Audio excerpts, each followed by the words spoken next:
पाश्चात्य देश की बात है। मैं अपने गुरु महाराज की बात आप लोगों के सामने रखना चाहूंगा।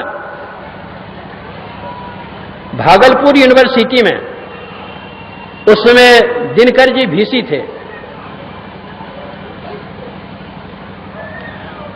मुंगेर कॉलेज के प्रोफेसर शिवचंद्र बाबू आए अपने कॉलेज के काम से। काम समाप्त हुआ तो दिनकर जी से उनकी बातचीत हुई। दिनकर जी ने पूछा शिवचंद्र बाबू से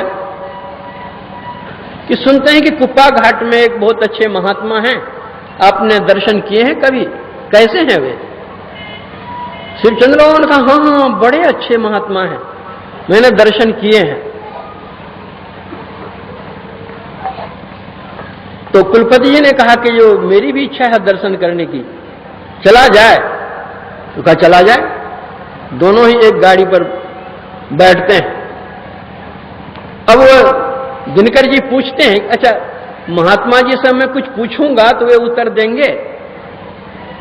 तो शिवचंद्र बाबू ने कहा कि ये बड़े सरल महात्मा हैं, वे ऐसे ही बैठे रहते हैं, जाइएगा आप जो पूछेगा सब जवाब देंगे। दिनकर जी ने 7 प्रश्न लिख रखे अपने कागज में, ये सब पूछना है। दोनों आए, कुप्पा घाट आश्रम गुरु महाराज कुर्सी पर बैठे हुए थे। ये दोनों आए, दोनों ने एक दूसरे का परिचय दिया। गुरु महाराज संकेत करते हैं बैठने के लिए, दोनों बैठ गए। कुशल समाचार हुआ।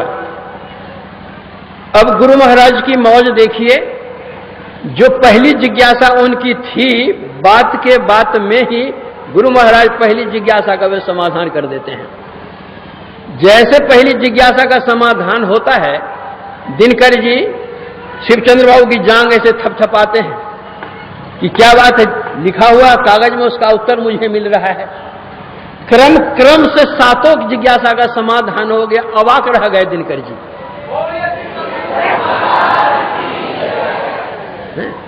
तो वही संत कबीर साहब कहते हैं, जो कुछ गंधी दे नहीं तो भी बात सुबास।